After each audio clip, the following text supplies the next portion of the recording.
Intelligence High School Debate.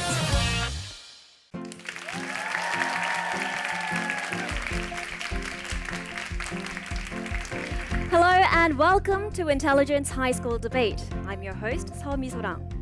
Believe it or not, it's already been 2 months since we launched the program. The seasons have changed and we're now in the middle of a scorching summer here in Korea. On today's episode, we enter the semi-final round of the tournament with 4 of 16 teams that survive the preliminaries. But before we continue, let's first check out the rules of the British parliamentary format. This tournament adapts the British parliamentary style. The debate consists of 4 teams of 2 speakers with 2 teams on either side of the case. Each speaker should deliver a 5-minute speech, and teams gain points individually even if on the same side. The first and last minute of each speech is protected from the point of information. Teams and sides are chosen by drawing lots, so each team, please randomly select a scroll. It will have your team position written on it. First up are the students from Gwacheon Foreign Language High School, students Choi Hae-ryung and Hyun Yu-jin. They have chosen closing government. Next are students Lee Jun-young and Kim Han-se from Hansong Science High School. The scroll reads opening government. Continuing on, Hankuk Academy of Foreign Studies, Kim Bo-ah and Kim Jae-yeon. They've selected closing opposition. And that, of course, means that Eunkwang Girls High School students Park Ju-won and Lee Si-won will be assuming the position opening opposition. Here are your teams once again. On opening government, students from Hansong Science High School. Hello, we're from Hansong Science High School, and we're going to do this. All right, and going in direct opposition is the opening opposition, students from Eunkwang Girls High School. Let's try our best. And the closing teams, closing government, Gwacheon Foreign Language High School. Hello, we are from Gwacheon Foreign Language of High School, and we'll do our best. And closing opposition, students from Hankuk Academy of Foreign Studies. Hope you all enjoy the debate. Fighting! It's not possible to show their first because it's easy to show both sides of controversial events they have in in our society. This nicely leads to my first rebuttal regarding that. This that there is a problem, but not trying to rectify it under what dominance of time. Not exactly, and there should be a government has a high incentive to influence the making. All right, those were your 8 students. Time to meet our adjudicators. First of all, Professor Joshua Park, member of the Executive Committee of the World Schools Debating Championships. Next, we have Professor Teparis Namgun from Thailand, founder and chief adjudicator of the Thailand High School National Debating Championship. And we're also joined by Sandip Shilani from Hong Kong, deputy chief adjudicator of the United Asian Debating Championships. And last but not least, we're also joined by 50 audience judges right here in the studio. They will turn the green lights on when they agree to the speaker. All right, enough from me. Let's check out the motion for today's debate. History is written by the victors, or it is manipulated by each country, deepening the conflict between nations. In that sense, a unified history textbook between Korea, China, and Japan will help the youth to have a correct understanding of the history. However, the obstacles are huge due to their different perspectives. Will this unified textbook help mend the historical conflicts between the 3 nations? This house believes that Korea, China, and Japan should publish a unified history textbook.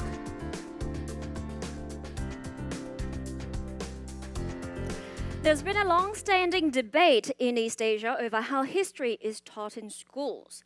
Is there a way to overcome nationalism and promote peace in the region? Is a unified history textbook the magic answer?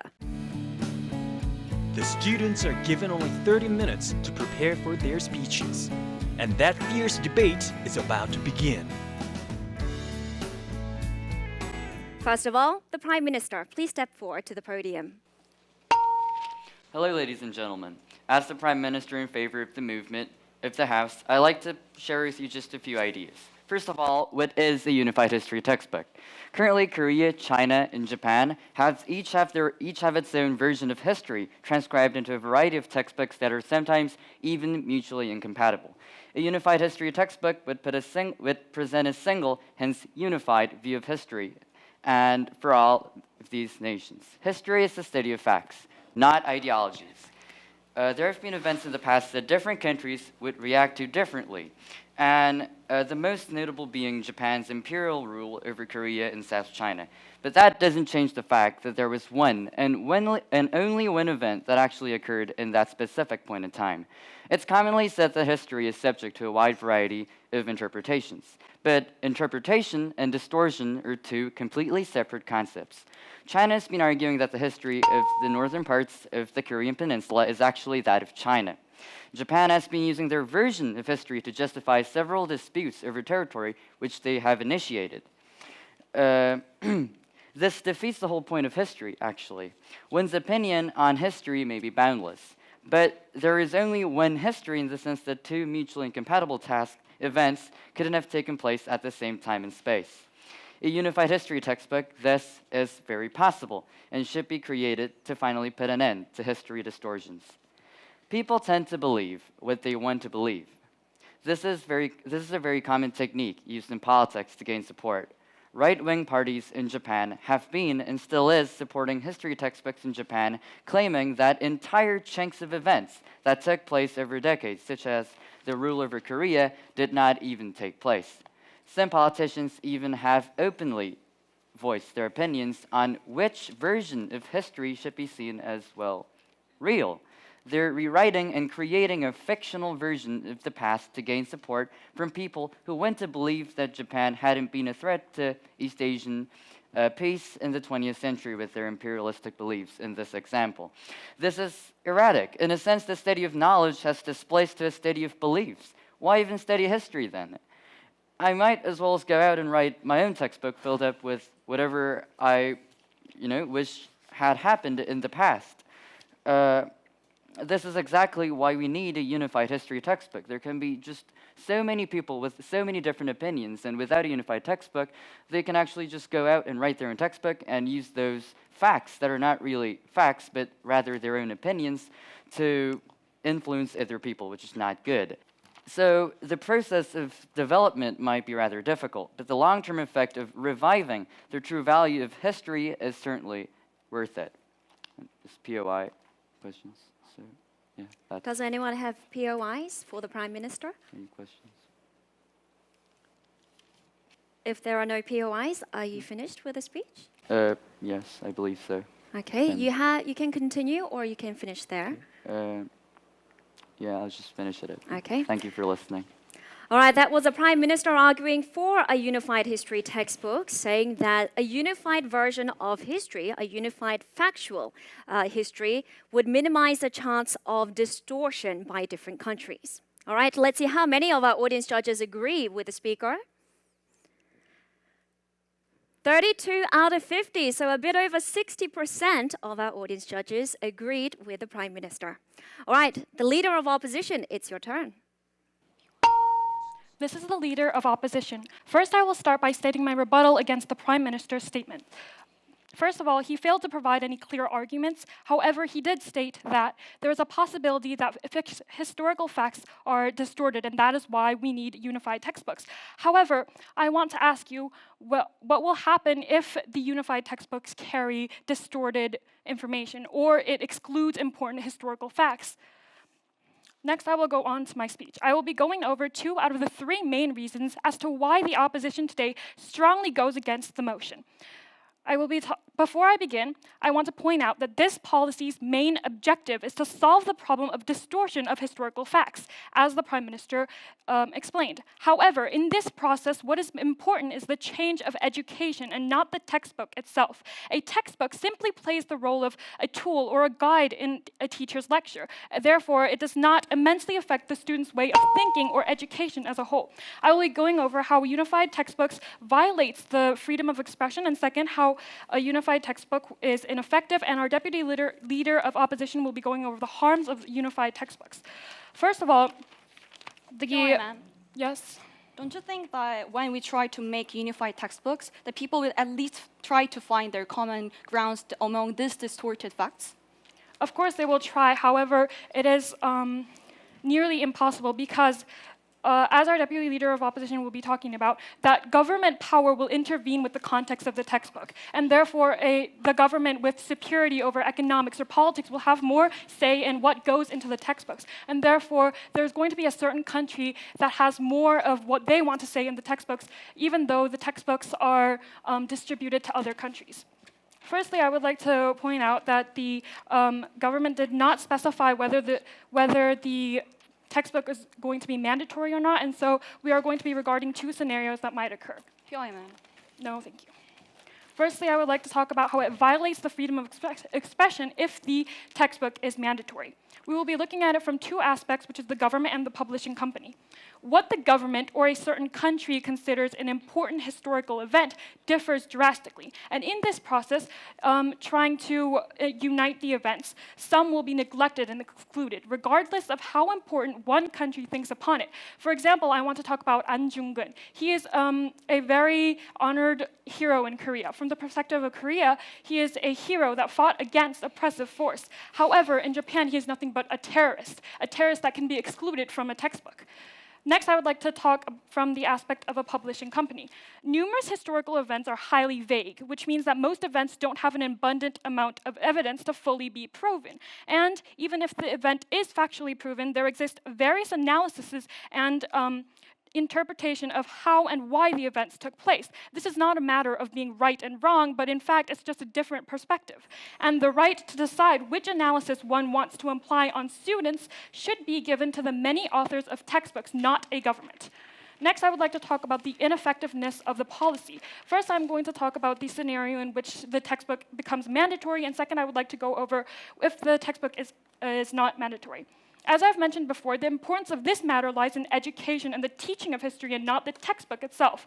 Regardless of whatever the textbook holds, the teacher, no thank you, has the option to lecture selectively. Therefore, it holds no effectiveness even if the textbook becomes mandatory because the right to choose whether to teach a certain lesson or not is given to the teacher. Next, I would like to talk about when the textbook is not mandatory. Because it is not mandatory, teachers will not be obliged to teach with the new textbook. Hence, it will result ineffectively in making an impact on education as a whole. To sum up, I would like to say that unifying textbooks among the three countries is first, violates freedom of expression, and second, is ineffective, and therefore, the opposition has to strongly argue that this policy does not stand. Thank you. All right, that was a leader of opposition arguing against a unified history textbook. And in her argument, she said that a unified history textbook would violate the textbook authors' and publishers' right to express and the right to decide which historical events to include in their books or not.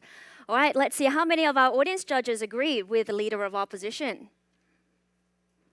47, so just 3 didn't agree. Well done. Continuing on, the Deputy Prime Minister, please step forward to the podium. Good morning, ladies and gentlemen. As a Deputy Prime Minister, I would like to give a few comments on the leading opposition and back a few more government options. First of all, I would like to rebut the opposition opinion about the differences in interpretation of history. The government believes that a textbook should only include facts, not interpretations about history. For example, the An Jung-geun example can be said that a textbook should only include the assassination of Ito Hirobumi, the event itself, and it should not include any interpretations of history. And if it should only have equal interpretations on both sides of history. Next, I would like to talk about the government. Many opposers of the use of unified textbooks focus on the process, the different difficulties of coming to a single opinion and creating the textbook. First of all, I'd like to set the principle that the result of such a unified agreement is far more important than what it might take. Even after peace has been promised in East Asia, historical quarrels disturb diplomatic actions and put hatred within each other and leave scars unhealable. Coming to a unified view on history would lead to a tolerance of cultural differences, acceptance of the past, and restore friendly relations that East Asia lacks. This is vital for future diplomatic relations that we agree on a single fact. Then what about the process? Is it even possible for such a feat to succeed in the three-way Cold War East Asia has become? The government sees no impossibilities in this process. In a modern society where we must strive for global unity, a unified opinion is not a choice, but a task. Simply refusing to put differences and strategic interests down and reverting to a primitive society is hardly progress, if not taking a step backwards. Now let's talk about the cons of unified textbook. The opposition worries that history will be bended further, rendering the idea of unification useless. However, the process involves three sides that aim towards unification, but still has different opinions, and much similar to a democratic system. This is fundamentally an incorruptible system, flawless by theory and strong in usage. Agreements for unity of viewpoints also has often been pointed towards as the culprit of destabilization, ripping nations and relations apart. On the contrast, recovered diplomatic relations are worth more tenfold, and without these few hardships, it is impossible to establish a modern system of relations and diplomacy. Coming to the modern world, globalization and repairing the remnants dictatorship has left is our task. However, the three nations of East Asia are confined in a territorial dispute, and these petty quarrels lead to lives being in matter. It is time that we walk out of darkness, and agreeing in a unified view on our past is the first step to doing so. Do we have any points of information? You said that unifying and agreeing on an opinion is important. However, if an agreement is not met, then should the historical facts be excluded from the textbook? Historical facts can, sometimes controversial facts cannot be bet to an agreement. For example, the example that you gave about Anjungun. So the government's thought is that these controversial facts should show both sides of the opinions. For example, it should show that both Anjungun acted as a murderer towards the Japanese government, but also worked as a freedom fighter for the Korean government. Do you think it is realistically possible to provide all the different aspects and all the different perspectives of a single event in one textbook for the students to learn? It's not possible to show all aspects, but it is easy to show both sides of a controversial event and prove that and give students the freedom of choice to see what side they want to see. Yes. Thank you. All right, that was the Deputy Prime Minister arguing for a unified textbook. He acknowledged that it will be difficult to find common grounds between the different countries, but that it will be a well-worthy effort to foster diplomatic relations. Let's see how many of our audience judges agree with the Deputy Prime Minister. 17 out of 50. That puts the total for the opening government at 49 out of 100. All right, continuing on with the last speaker of the opening teams, the Deputy Leader of Opposition. Okay, Mr. Madam Speaker. Firstly, I want to talk about that how Prime Minister said that history is not an ideology, but it's actually a line of facts. Yes, it is. But in terms of historical education, the story becomes different. Knowing that there is distortions and knowing that Japanese government is saying that comfort women are sex slaves, that knowing that there are distortions made by such governments, and we knowing that kind of distortion is actually existing in our society, and stating and mentioning that kind of distortions and mentioning such kind of inhumane distortion of Japanese government in our own textbooks, those kind of educational actions and those kind of steps are important in terms of historical education, and that's the real purpose of education, teaching our own citizens that there are distortions, and we have to definitely mention those kind of distortions and actions of Japanese and Chinese governments. So this conclusions, thus negotiating regarding these distortions, regarding the conference and the process of making a unified textbooks is actually harmful to historical education for the reasons that I've mentioned previously regarding that it is important to tell our citizens that there is distortion in our society. And this nicely leads to my first rebuttal regarding that it is actually harming our own autonomy and sovereignty, publish our own books. The fact that we have to negotiate on some points and some historical events itself actually harms our own autonomy and sovereignty regarding our historical education. For example, of Anjungun, as our leader of opposition has mentioned, if we try to negotiate regarding the sensitive sensitive historical events like happened during our colonization era between Japan and Korea, then at even the worst case at the end of the day, Mr. Madam Speaker, we might even have to get rid of this example, Mr. Madam Speaker, or in comfort woman cases or other different kind of that tragedies that happen under the Japanese colonization. At the end of the day, we may have to, in worst case, get rid of these kind of heroes, of our own heroes that protected our own Korean peninsula. Thus, I believe that it's actually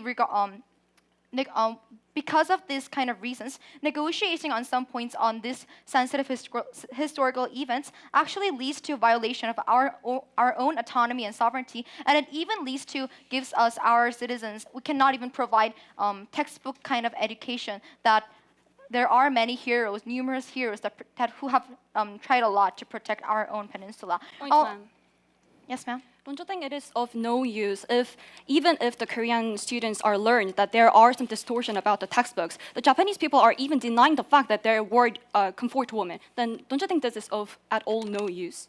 Regardless of Japanese actions or what kind of words they say, we, the Korean government, have to maintain that status, the firm stance that we do have to put those kind of distortions that Japanese people are doing these distortions in our own textbooks, and we, the government, actually has to show that action and image and put the social message that you Japanese people are making such unreasonable statements, and we are actually teaching to these kind of distortions to our own students, and we're gonna make these students to a people who can actually fight for those kind of unreasonable distortions, Mr. Madam Speaker. Moving on to my second rebuttal about the Deputy Leader of Opposition speech, he talked about how there are lots of hardships regarding this negotiation, but there will definitely be further communication at the end of the day. However, Mr. Madam Speaker, first of all, there are it has been more than 120 tremendous years that Korea and Japan and China having been such a uncomfortable relationships because of many historical events. But how can you just simply guarantee that just because of these short-term,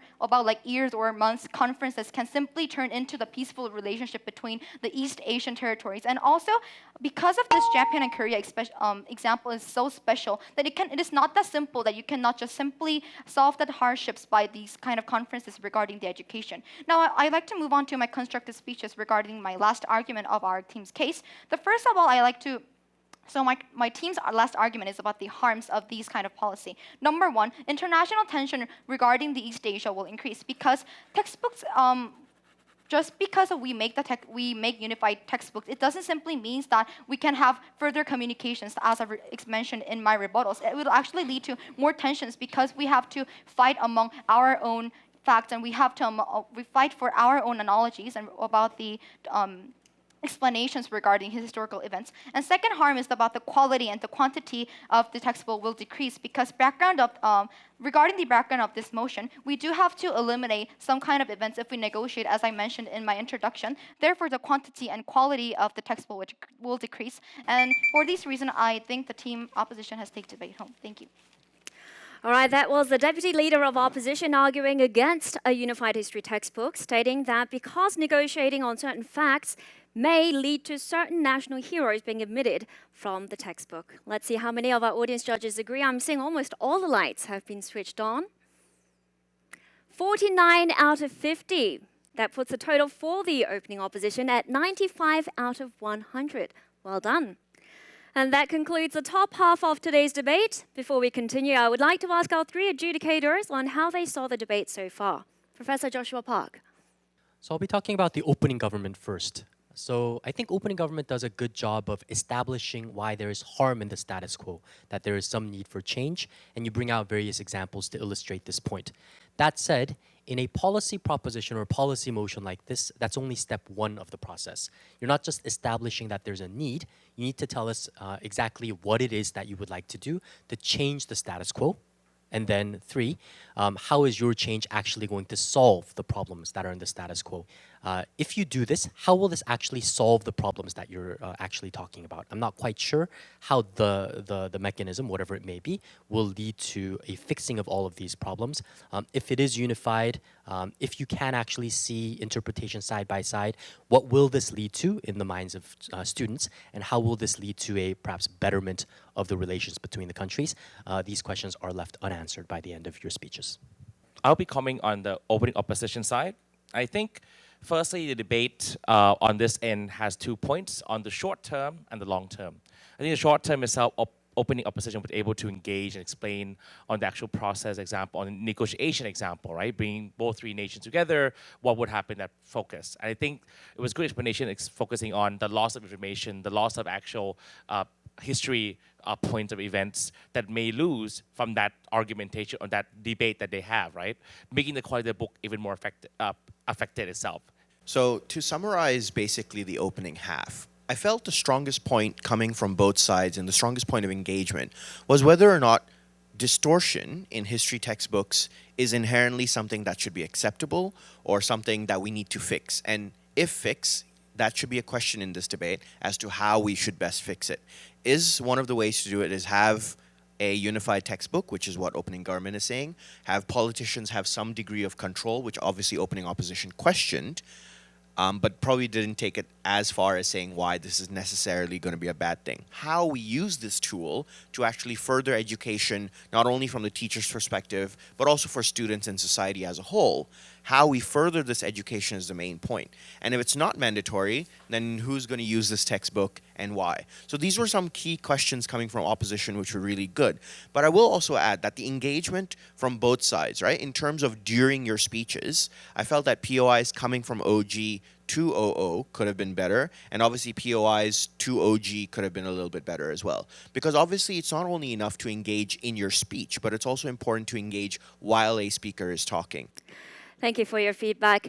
We continue on with the closing half of the debate. And to start us off, the Member of Government. Ladies and gentlemen, before I go on my speech, I would like to make some crucial 3 points to the previous speakers. First, making distorted textbooks is not a right of publishers, ladies and gentlemen. Of course, as an individual, they have a free will. However, the responsibility is followed by the freedom. If the opposition side really want to argue that it is a freedom of publishers to make distorted textbooks, under their logic, we cannot raise stops to Japanese publisher who is now saying Dokdo is their island and Wianbu, which is a comfort woman, or were not even existed before. And this is completely nonsense. If publishers' freedom can be prioritized upon the teaching right history, we believe that this debate cannot be stand at the first place. Secondly, history textbook is made by historians, not by politicians. Therefore, if today's opposition really wants to argue us that unified textbooks can be politically distorted, they must prove us how historians can be interfered by political interest, because we believe that it is a hasty generalization if they are just saying that make all historians to be interfered in the political interest. Lastly, Deputy Leader of Opposition said it will be okay to just saying there are some distortions in the textbook in Korea. However, they are living in very optimistic and ideal world, ladies and gentlemen. We have to face the reality. Japanese government does not listen to us. So what is good if we just saying the same words every time in their face, whose ears are just closed? So we see everyday news about the Wednesday protest of comfort women in front of the Japanese embassy and the different stance of Korean and Japanese government. Over 70 years are passed from the Japanese colonization. These victimized people are still under the pain of ignorance and uncompensated. Ma'am. This is, in somehow, very natural thing because Korea and Japan is now executing the different and even contrasting historical education. Therefore, Korean youngsters are mad and feeling sympathy toward the comfort woman, but Japanese youngsters deny the existence of the comfort woman at all because their history book is saying like that. Here, we see the clear necessity of unified textbooks among Korea, Japan, and China. These three countries are grouped in a boundary, the same boundary of Northeast Asia due to their geographic proximity. They also means that we have been shared millions and billions of historical events. Nevertheless, the way their countries interpret these facts are all different according to their national interest. Nations tend to deny and omit their ancestors' wrongdoings and exaggerate some shiny achievements. Students who are still young will believe that their textbook says, and the opening government has successfully introduced some examples of distorted history. And this, of course, not students' fault, but the government's fault, who is trying to conceal their faults to the youngsters. Therefore, it is also government's responsibility to rectify all of the errors in the textbooks for the better future. Admitting the misdeeds can be very hard and shameful, but this is essential process and much more valuable than exaggerating their own achievements. The opposition said making unified textbook is not sufficient to involve our own history, but we can not agree on this point in two levels. First, we can simply increase the pages of the book for more information, and second, even if our own history could be lacking, it is important to understand the periodical context during the time. Moreover, it is very irresponsible of today's opposition who knows that there is a problem, but not trying to rectify them under the excuse of time and cost. Ma'am, Yes. do you have proof that changing the textbook will change the education and therefore change the interpretation of the majority of the citizens in countries like Japan where they distort the historical facts? Of course, there is no exact proof because we didn't unify our textbook yet. However, I believe, and we today government believe strongly, that even if you are at least try to make some common ground and try to rectify some errors together, it will be improve the status quo. And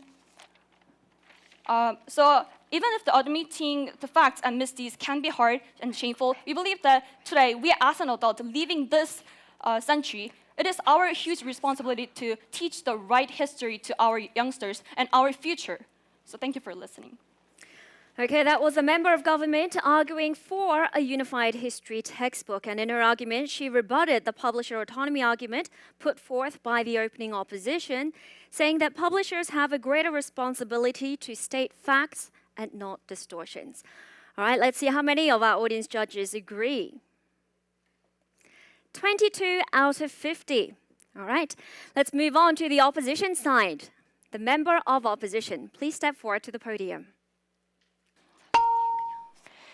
History was never a subject of compromise in making a unified perspective. It was always about different interpretations, and closing opposition today strongly disagrees with the stance that we should kill diversity to achieve unity in terms of history. So before I go on and introduce our two unique extensions from side closing opposition, let me rebut to the previous speakers that talked about the unification of this history textbook.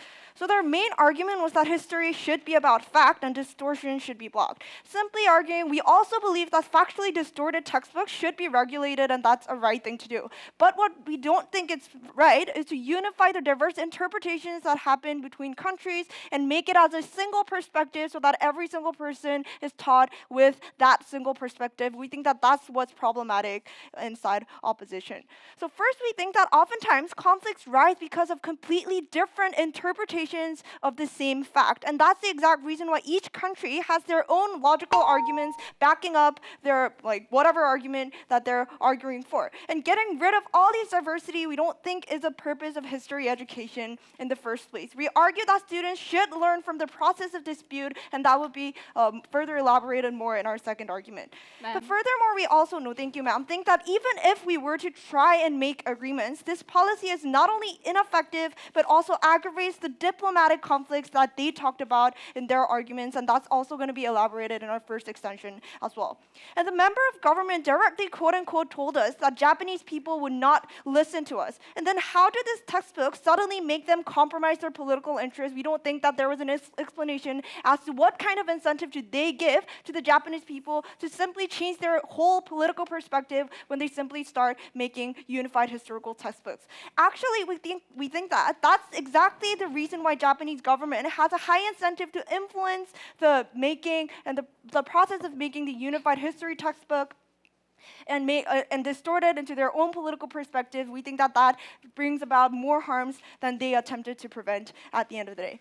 So having that settled, let's move on to our team's first extension, how this further aggravates the disputes between countries. We think that it is impossible to settle fundamental disagreements like the Dokdo dispute, Comfort Woman conflict, Northeast borderland history conflict, Senkaku Island dispute. We think that all these conflicts are very fundamental disagreements that is impossible to just settle it in a round table talking about and debating about it. But we also think that this leads to the conflict to a larger scale government conflict. These issues are also linked politically and diplomatically in a very important way, Mr. Amana Speaker. Government officials have a very high incentive, therefore, to give pressure so that decisions should be made to their favor and their country's favor. And this creates a fight of power between countries, and power imbalance inevitably happens in these cases. For instance, China may be willing to use their economic and diplomatic power to make decisions to their favor, on their favor, and this makes history more prone to political bias, and the conflict becomes more aggressive as some countries have to forcefully compromise their interests, and the issue becomes more diplomatically complicated and conflictual at the end of the day. So we think that this not only fails to unify different historical perspectives, but also aggravates and extends the conflict to a more serious and larger scale at the end of the day. And second extension, how this would harm education and further discussion. We think that the textbook, when it is made, removes the process of dispute as a whole. Controversial issues are controversial because they're open to interpretations. The important part of history education, especially in this case, is to make students be able to make their own interpretations with their own reasonings. Once this unified textbook is made, it presents students with the conclusion without all the process of disagreement and compromise that happened behind the back.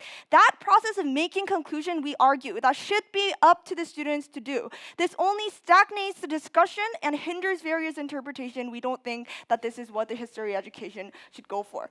But we also think that this weakens nationalism. Because history is a subject of interpretation, every country teach history in their perspective, and we think that that's perfectly normal and okay to do. Common history binds people together with a sense of nationalism, and this is one of the very important purposes of history education, Mr. Speaker. For instance, China and Korea both have pride in their long history of various dynasties unique to their country. We think that this is absolutely normal for them to have as their historical pride and to bind people up as a common nationalism. We think that what this textbook does is to make history as a subject of compromising and weakens the perspective of each country. We don't think that also is not the purpose of history education at the end of the day. So we argue that not only this policy fails to address the problem that side government wanted to address, but also at the end of the day aggravates the conflict to a more serious level. We think that history should be held upon interpretations. Thank you. Okay, that was the member of opposition arguing against the motion, saying that trying to come up with a unified history textbook will actually aggravate existing interstate disputes. All right, let's see the audience response. 33 out of 50. Well done. All right, we move on to the last speaker from the government bench, the government whip. Please step forward to the podium. Every day we are surrounded by news talking about historical pains of the past. Pains such as the Japanese using medical experiments on a living body during the World War II to Koreans, and especially the Chinese, or the liquidation of pro-Japanese. These are the tasks for us to solve. But for a few decades, we could not even solve these problems. While the victims are yearning for us to settle down these problems, our citizens have been and still are suffering with what our ancestors endured during the colonization of the Japanese colonization. Our government is doing nothing about this. The point here, ladies and gentlemen, is that it is now time that we should solve these problems and find a consensus between the three countries that share a common ground, that share a common history, and also had a painful past. Today we are here to debate that this House believes that Korea, Chinese, and Japan should publish a unified textbook. So we have 2 points to talk about in this debate. Firstly, let me talk about the long-term benefits that will happen by this policy. We agree that there are different perspectives existing within the Koreans and between the three countries, which is what the opposition is concerned about. And this might be very timely and costly, we know it. But what we should focus on is the pain of the victims and the benefits of the long terms. Many people are furious and sympathize with the incidents that happened in the past. What the opposition side is doing is just to neglect negotiation, knowing the fact that our victims are suffering, which is very irresponsible. Just leaving other countries to learn the wrong and distorted facts without even trying to negotiate is very responsible to do, ladies and gentlemen. And this is not only the case of Korea. Even in Japan and China, there are thousands and even millions of victims and their families waiting to get apologies and to wait for distorted facts to be settled down. So many people are waiting for this to be solved, and just stating that there will be distortions without even trying is a hasty generalization, ladies and gentlemen. Secondly, the opposition side is concerned about the unconsensus and the differences of perspectives. We once agreed that there might be hardships in negotiating. Also, we agree that it will be hard to make a common ground between the three countries, such as the case of Anjungun or Comfort Ladies. But we have two things to talk about this, ladies and gentlemen. First of all, the government wants to mention that this will be made by historians, not the government, and historians will have more neutral stances than the government. Also, this ensures the quality of the textbook. No, thank you. Secondly, the problems concerning neglected facts can be solved by increasing the volumes of the textbooks. This might take months and even years, and there might somehow be neglected and trivial events of all three countries. And yes, this is what the opposition is concerned about. But we want to emphasize that we want to teach the students about the context of history, as the three countries share many painful histories. Also, problems when there will be no end to negotiations can be written down by both aspects of the country, leaving the opportunity of students to choose. The government side agrees that it is hard to negotiate and make a consensus between the countries, but still, this is a thing that must be done in the future, as conflicts between the three countries are becoming harsher than ever. Other than just avoiding it, it is essential for historians to try and settle down the historical conflicts that are still controversial between the three countries. Thank you. Are you finished with the speech, or would you like to accept the point of information? Back to my seat. Okay, all right. That was the government whip arguing for a unified history textbook because, among other things, it may give closure to victims of certain historical events. All right, let's see how many lights have been turned on for the government whip. 12 out of 50. Okay, we move on to the last speaker of today's debate, the opposition whip. Please step forward to the podium. So, Mr. Speakers, history is not a matter of compromise. It's a matter of interpretation, and there should be diverse views existing in our society, and we can't say that this should be coming to a sort of compromise. So we see that their history should remain something unique by country stances, and therefore it's not even an option to create a joint history textbook, especially among different countries with fundamental history disputes. We see that this will rather exacerbate the diplomatic relation, but also will distort the educational purposes of history, and for these reasons, we're very strongly opposing today's motion. So directly moving on to our clashes, which also includes all the rebuttals. Our first clash is, will a unified history textbook truly bridge the diplomatic gap between the three countries? And our second clash is, will a joint history textbook fulfill the educational goals for the students? Directly moving on to our first clash. So we see that the purpose of history education itself, and to make this joint unified history textbook in the perspective of the government, is to link the different, the diplomatic gap that these countries have in order to make them in a less conflicting position. But what we see is the characteristic of the historical dispute that we see in this current society is that it's fundamentally conflicting. For instance, if Dokdo belongs to Korea, it cannot be part of Japan. If the comfort women issue was truly existent, it cannot be deniable at the same time. And because of these fundamental conflicting characteristics of the history dispute that we have between the countries, we cannot include diverse perspectives in a single history textbook that both says Dokdo is part of Korea and also part of Japan. And that's the reason why we see that historical power on certain territories also exert more economic power, and because it gives higher diplomatic positions to these countries, countries are less inclined to both include different kinds of perspectives on a history textbook, but would rather try to put their perspective and their kind of interpretation to that history textbook so that the world will accept it in that way. And that's the reason why we see that these countries will not be inclined to include these diverse perspectives in the first place, but would rather only increase disputes between the countries, and that will exacerbate the diplomatic relations within the process of making that joint history textbook. And we also see that a very big contradiction coming from the opening government side, how the Prime Minister has clearly said that they're going to unify the diverse views existing, but also at the same time, the DPM comes up and says that they're going to include both views or diverse views.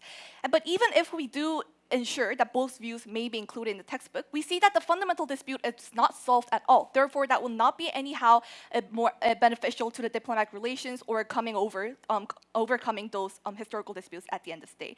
Rather, we see that these historical textbooks will merely become an impediment in promoting further discussions, because now they will say that we already have a unified textbook that all has a different kind of diverse perspective. Now, we also see that it's very problematic to force countries to come to a conclusion by making a textbook. We see that this rather decreases the incentive to discuss at the end of the day, because they have a limited amount of time to come up with a compromise and a conclusion. In that sense, we don't see that this is somehow a more better way to go for a diplomatic gap, to bridge the gap, but we see rather the status quo is just fine, how these countries refute against the distortions that other countries make, and they do not really have to be forced to a conclusion, and therefore there will be more improvement on diplomatic relations under our case. And we heard no response whatsoever from the government side, how they were going to bridge the gap, all the diplomatic gap, and also the disputes that are already happening in the status quo. And moving on to our second clash, will a joint history textbook fulfill the educational goals at the end of the day? So we see that in the case of educating students, it's very important to make them understand the historical background of all these countries, and also to interpret those historical facts according to their own interpretations. And in that sense, we see that what a joint textbook really do is just making a single book that has all the results collected, and in which accuracy and diverse perspective are not guaranteed at all. In that sense, we see that these students will not be able to interpret all those information, because now they don't see the discussion processes or any kind of important parts, but only see the actual result that does not even guarantee the real efficacy or efficiency of education. But we also see that these contents, the quality of the contents are not guaranteed at all, as I told you, as our speakers told you, how there will be a power imbalance, because countries know that this is a great diplomatic power to assert some kind of power over territory, and now they'll try to put pressure on those experts and historians as well to make them this historical fact to their own country, belong to their own country, so that it can really act as a benefit. And in that sense, that's the reason why merely saying that experts will make the textbooks really make these power imbalance impossible in this stance, because we see that these government officials may give high incentive to the experts to do so, and in that sense, that will really lead to great power imbalance, and it's just merely going beneficial to to the country that has more economic power. And we also see that this will merely become a fact-check book rather than a real process of interpretation of history, and this will never ever be able to really be educational. So we see in that sense, we're not saying that distortion is something acceptable. What we are saying is that discussion should be happening in public eyes, in the public places, which may be endless, but it should not be coming with a force to come to a compromise, which will merely lead to political power imbalance and uneducational matters. And for these reasons, we're very proud to oppose. Thank you. Okay, that was the opposition whip arguing against the motion and said that the unified history textbook won't allow students to think critically and come up with their own conclusions of history. Let's see how many audience judges agree with the opposition whip. 40 out of 50, so 80%. Well done.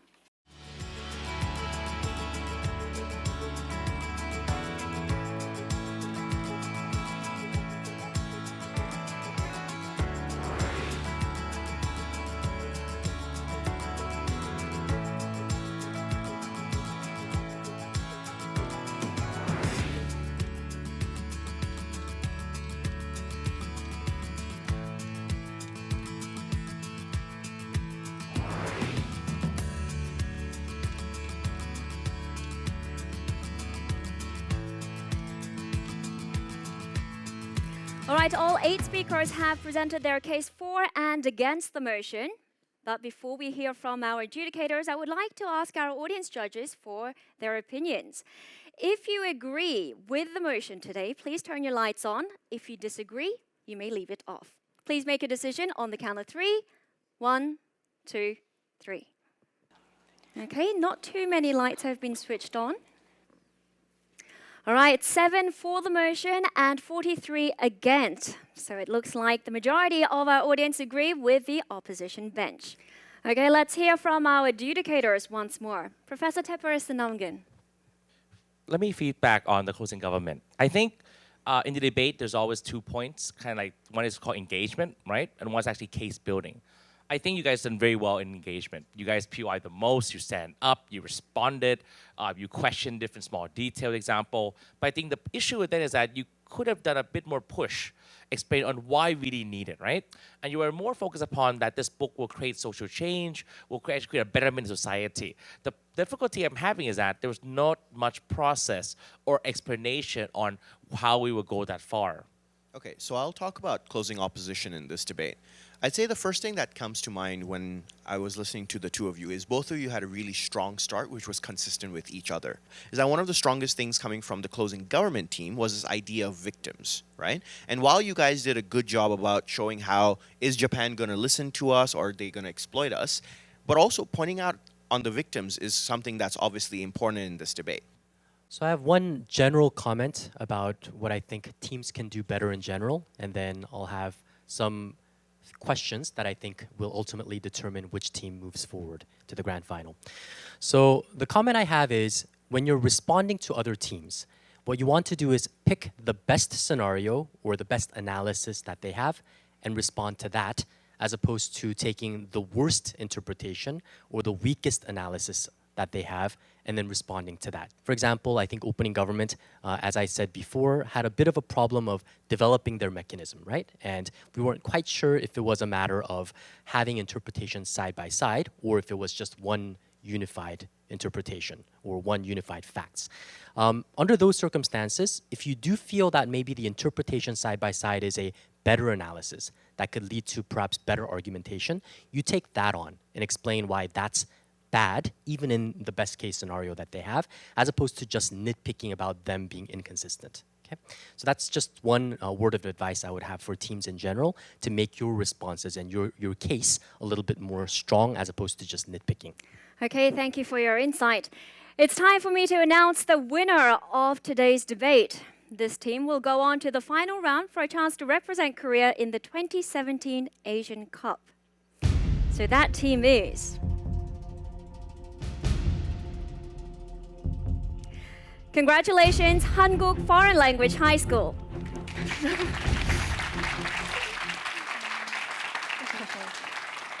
You looked a bit stunned there for a second. I really enjoyed the debate, and I'm very glad that I can be on the grand final. And how did you feel about today? I also agreed to much of the part that that they said about, and we thought that we did have some points that we lacked a lot in today's debate. So maybe since we got fortunate to move on to the final rounds, we'll try our best and improve on based on the feedbacks they gave to us. All right, all the best for the future. Now, you guys received a lot of green lights during your speech. Was this encouraging? Did you notice that there were a lot of lights on?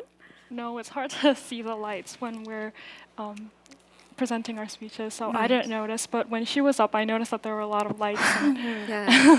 I think you guys received the most number of green lights of the 4 teams today, so congratulations on that. Now, you guys finished a bit short of the full 5 minutes. Did you allocate the time so that you can answer to POIs? I wished I could answer, a bit more questions, but not many POIs were raised in the process, so I guess that kind of didn't go so well. And you guys, how did you feel about your experience on intelligence overall? It was a very unique opportunity, and it was, I think we were very fortunate to debate with those great friends. All right. The semi-final round has begun, and the competition has certainly turned up a notch. Next week, we have more fierce debates coming up, so please do join us again. That's all the time we have for today. Thank you for joining us, and goodbye.